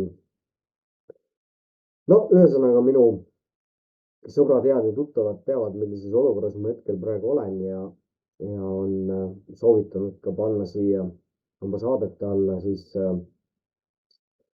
oma viited siis kontonumbrid ja asjad, et kui inimesed, kes minu saateid vaatavad ja kuulavad ja peavad seda vajalikuks, et võib-olla siis oma tegevust veel, kuidas öelda, suurendada ja nagu ma olen rääkinud seda raadioideed ka, et ausalt öeldes ma ei ole selleks valmis, et mulle ausalt, endale ei meeldi sellised asjad aga vaatame, kui tuleb õige päev. Siin näete, ma kohe näitan teile. Siin on siis need pudinad, mis on mul selle sisse helistamiseks vajalikud. Täna seadustasin nüüd lõpuks üles. Sain heli siis enda hääle ja helistaja hääle klappidesse, aga helistaja mind veel ei kuulnud. Aastal 8-9 raadiga väike selline töökõne Skype'i vahendusel ja siis katsume need helid paika saada, nii et teile teadmiseks, et ma ei ole seda saadet ära unustanud. See saade tuleb ta tuleb siis, kui on õige aeg, siis kui kõik süsteemid juba toimivad ja mis puudutabki neid kontonumbreid või asju või kellegi käest millegi küsimust, toetuse küsimist, siis enne mune, siis kaaluta, et ma katsun ikkagi asjad nii kaugele saada, et mul on ka midagi ette näidata. Vot, et aga selle raadio selle, kui teeme, siis teeme selle kõik teiega koos ära. Ma tahtsin tegelikult üks selline leht, vanasti ta oli roppu pealkirjaga, MV lehti, et see on üks Soome väljaanne. Siin oli ka üks huvitav artikkel, mida ma siin paar päeva tagasi no näete, siin kirjutab ka siis sellest, et kuulus bioloog hoiatab, WHO võtab osariigid üle järgmise pandeemia puhuks ja see järgmine pandeemia tuleb. Kohe otsin selle viimase asja veel ülesse, viitan sellele ja siis saate seda ise lugeda. Okei, ja nüüd ta nagu kurat jõusta mulle ei anna seda. Okei, las ta siis jääb. Ega mul on juba, näed, üle pooleteise tunni. Lugu tuleb ka veel lõppu, eks ja ega need laulud ei ole pandud siia ette taha niisama, et nagu ma olen öelnud, et need on, võtke neid kui kujundeid. Kui mul oleks oma raadiojaam, siis umbes midagi sellist ma muusikana seal ka ette mängiks, et lood, millel on viisi, lood, millel on sõnumit. Ja kui kogu selles pasas ulpida, kas või seesama, mida ma teile siin kõike täna esitlesin või siin võtame Tiit Madissoni raamatus kirja pandud ja kui kogu selles pasas ulpida, siis et mõistuse juurde jääda ja tervist päris käest ära ei läheks, siis nende samade ilusate lugudega ma tegelikult ennast ka, kuidas öelda, siis maandan ja soovitan teile sellist muusikalist teraapiat ka endale, et vot sellised lood. Aga selline sai see tänane näljamängude saade, et vaatame, mis siis järgmine kord saab. Ilmselt ikkagi ma loen raamatut. Ma tahan teile ka selle Eesti saatuse ette lugeda. Mul on siin tegelikult sellised artiklid, mida ei ole kuskilt enam võimalik saada, vähemalt mitte Google'ist. Et lugeda neid asju teile siin ette ja tutvustada seda meie lähiminevikku 20-30 aastat, mis on siin teatud isikute poolt, endiste ja praeguste allilma liidrite poolt korda saadetud. Ja näiteks allilma liidriteks pean ma ka meie esipoliitikuid ja võtame kui erakondasid, või tähendab neid erakondasid võib võtta ka kui grupeeringuid. Ja üks esindab oma piirkonda, oma valijaskonda, oma seltskonda ja nii need asjad käivad, aga lõpetuseks veel kord. Kordamine on tarkuse ema. Mitu korda esineb Eesti Vabariigi põhiseaduses sõna erakond? Vastake endale ausalt, kuidas te tunnete, kuidas te arvate ja siis minge ja laske põhiseaduses silmadega üle. Ei saa, näed, mul oli tegelikult üks asi veel plaanis, see võtab mõne minuti aega, et ega siin midagi, ega mul mingist ajalist limiiti ei ole. Siiani tarkade protokollid, 4. protokoll. Loen selle kiiresti teile ette ja siis selleks korraks jätame üles. Iga vabariik teeb läbi mitu arenemisastet. Esimene neist avaldub alguspäevil pimeda hullumeelsusena, mis mässab paremale ja vasemale. Teine seisab demagoogias, milles sünnib anarhia ja mis viib omakorda despotismile, kuid mitte enam seaduslikule ja avalikule, seega vastutavale, vaid nähtamatule ja tundmatule ja ometi mitte vähem tuntavale despotismile, mille taga peitub mingi salaorganisatsioon, mis tegutseb seda hoolimatult, mida varjamatult ta töötab oma agentide selja taga. Agentide pigev vahetamine aina suurendab salavõimu, vabastades ta kohustustest kulutada oma ressursse tasuks enne tähtaega lahkunutele. Kes ja mis võib kukutada nähtamatut võimu? Ja meie võim on nimelt nähtamatu. Näiline vabamöörlus on tema ja tema sihtide varjamiseks. et selle võimuplaanid ja isegi tema asupaik jääb rahva eest alati varjatuks. Ja vabadus, kui ta toetuks usule Jumalasse, inimkonna vendlusele ilma võrdsuseta, mis ei sobi loodusseadustega, võiks ju olla kahjutu ja isegi kasulik riiklusele. Sellise usuga rahvast juhiks koguduste eest seisused. Ta elaks vaikselt ja rahulikult oma hingekarjaste hoole all, alistudes Jumala korraldustele maa peal. Vaat seepärast meil ongi tarvis õõnestada usku. Kiskuda inimeste peast täielikult välja isegi Jumala ja vaimu printsiip ja asendada kõik aritmeetiliste arvutustega ja materiaalsete vajadustega. Et inimesed ei jõuaks märgata ja mõelda, tuleb neid suunata tootma ja kauplema. Nii haarab kõiki rahvaid omakasu, mille eest võideldes ei märka nad oma ühist vaenlast. Kuid selleks, et vabadus inimühiskonna mädandaks ja raisku ajaks, on vaja seada tootmine liberaalse turumajanduse alustele. Selle tulemus on, et tootmisega hangitud varad ei püsi nende omanike käes, vaid kanduvad üle liberaalsele turumajandusele, see on meie kassadesse. Pingeline konkurents ja kõikumised majanduselus loovad ja ongi juba loonud pettunud, külma ja südametu ühiskonna. Sellises ühiskonnas küpseb täielik vastikuspoliitika ja usu vastu. Nende pealiin pole muu kui arvutamine, see on kuld, mida nad otse jumaldavad maiste naudingute tõttu, mida ta neile võimaldab. Siis liituvad meiega võistlejate, haritud inimeste vastu rahva alamad kihid. Mitte selleks, et teenida headust, isegi mitte saagi pärast, vaid puhta viha pärast, eelisõiguste omajate vastu.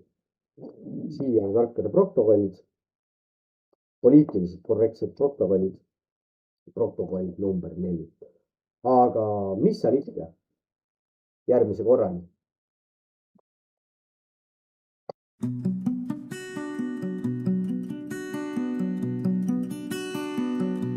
Süda, kui sa ruttu tõused, kuumalt rinnast tuksuma, kui su nime suhu võtan, püha Eesti Isamaa.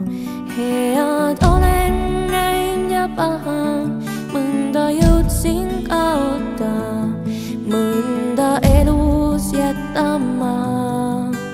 Sind ei unusta. Sinu rinnul olen hinganud.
Eesti muld ja Eesti süda, kes neid juuaks lahu.